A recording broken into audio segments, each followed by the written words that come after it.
रामबनम film समीक्षा। गोपीचंद की मसाला मनोरंजन फिल्म एक दिलचस्प कहानी बनाने में बुरी तरह विफल रही। निर्देशक श्रीवास की फिल्म एक व्यावसायिक मनोरंजन को पैकेज करने के अपने प्रयास में विफल रही है। केवल इसके दिलचस्प गुणों की किसी भी संभावना को तोड़कर रेटिंग दी गई है। केस को वर्जन बनाने के लिए इसमें अजीबोगरीब चुटकुले भी हैं। एक और शुक्रवार और हमारे पास एक और फिल्म है जो आपको एक अच्छे पुराने मसाला मनोरंजन के लिए तरस रही है, जिसका फॉर्मूला सही है।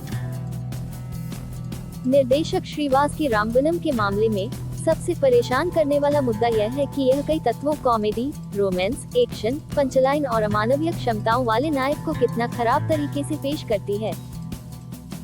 ऐसा लगता है जैसे ये किसी अन्य चीज के बजाय चेकलिस्ट पर केवल आइटम थे, और यह और भी निराशाजनक है क्योंकि इन सब के केंद्र में एक अच्छी कहानी है।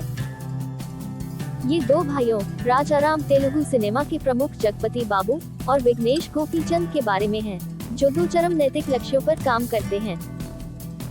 वे दोनों अच्छा करने वाले हैं, लेकिन अंत तक पहुंचने की पारंपरिक नैतिक दुविधा ही दोनों को अलग करती है।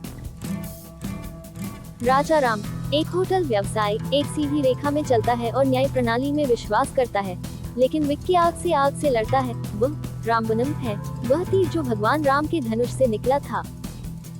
लेखक भूपति राजा की पटकथा इन भाइयों की नाटकीय कहानी को काफी अच्छे से स्थापित करती है।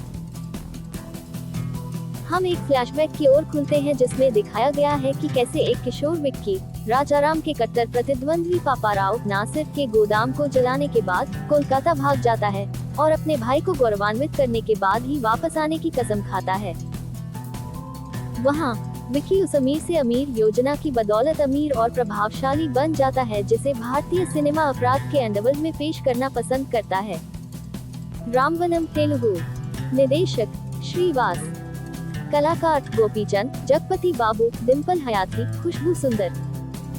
Run time 142 minute. कहानी हैदराबाद का एक युवक जो 14 साल पहले अपने घर से भागकर कोलकाता चला गया था, अपने भाई के लिए लड़ते हुए घर लौटता है। कोलकाता में विक्की की अपनी समस्याएं हैं, लेकिन रामबनम की कहानी को आगे बढ़ाने के लिए उसे हैदराबाद वापस आने और राजाराम और उसके परिवार के साथ फिर से जुड़ने की जरूरत है, और यही उसके और दर्शकों दोनों के लिए चीजें गड़बड़ा जाती हैं। कुछ झकझोर देने वाले दृश्यों के साथ एक प्रचलित गीत के माध्यम से विक्की को भैरवी डिम्पल हयाती नामक एक महिला से प्यार हो जाता है। गाने की शुरुआत विक्की से होती है, जो एक अजनबी आदमी है जो इस महिला का पीछा करता है, बिना किसी पूर्व सूचना के उसकी कॉफी का एक घूंट पीता है और उसके प्यार में पड़ने के इन अद्भुत क्षणों को याद दिलाने के साथ समाप्त होता है। सबसे पहले वह कौन है, वह क्या करती है, वह विक्की को क्यों पसंद करती है? क्या वह सचमुच इतनी नासमझ है कि अपने अपराधों के लिए इतने कुख्यात व्यक्ति के प्रेम में पड़ जाए? ऐसा लगता है जैसे ये सवाल पूछने के लिए ये गलत फिल्म है। आपको बस इतना पता होना चाहिए कि भैरवी के पिता सोचते हैं कि अनाथ भले ही अमीर हो, उनकी बेटी से शादी करने के लायक नहीं है, और जब उन्हें विक्की के परिवार के बारे में बताया जाता है तो वे उसे अपने परिवार के साथ वापस लौटने के लिए कहते हैं। ये वास्तव में एक चर्चा है। 14 वर्षों से अधिक समय से विक्की को अपने परिवार की बहुत याद आती है, लेकिन उसकी घर वापसी का कारण जल्दबाजी में बनाया गया एक प्रेम ट्रैक है, जिसे फिल्म के बाकी हिस्सों में केवल विदेशी स्थानों पर युगल गीतों के रूप में कभी कभार स्पीड ब्रेकर के लिए दरकिनार कर दिया जाता है। पुनर्मिलन दृश्य वास्तव में उतना प्रभावी नहीं है, और हम कभी भी इन पात्रों को एक दूसरे से उस जीवन के बारे में बात करते हुए नहीं देखते हैं जो उन्होंने एक दूसरे से दूर जिया है, कुछ हिस्सा जिसकी आप सामान्य सामाजिक प्राणियों से अपेक्षा करते हैं। कहानी तब शुरू होती है जब पापाराव और उनके दामाद जी के सामने आते हैं, और हम देखते हैं कि राजाराम, जो अब खाद्य सुरक्षा और मानक प्राधिकरण के अध्यक्ष हैं, किसके खिलाफ हैं। विक्की को अपने परिवार को अपनी गैंगस्टर पहचान बताए बिना अपने नए दुश्मनों से लड़ने की जरूरत है।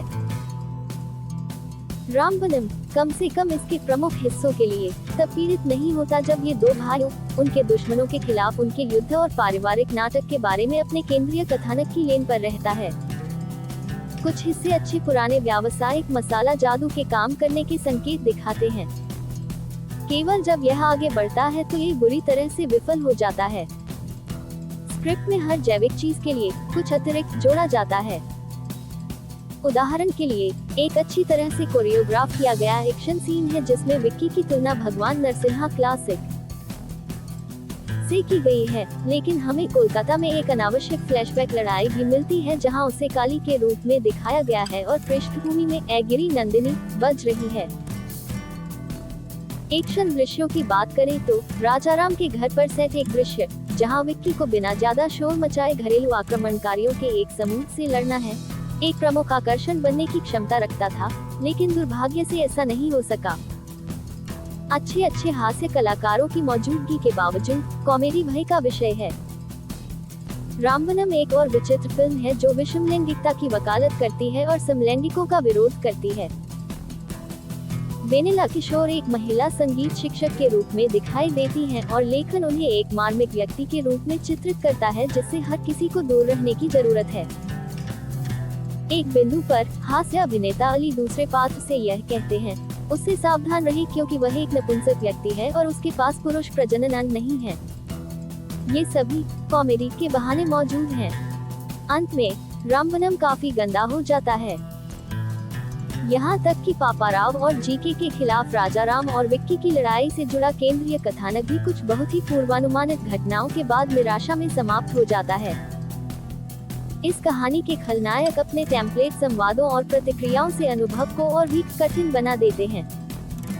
यहाँ तक कि दोनों भाइयों के बीच का नाटक भी नियमित रास्ता अपनाता है।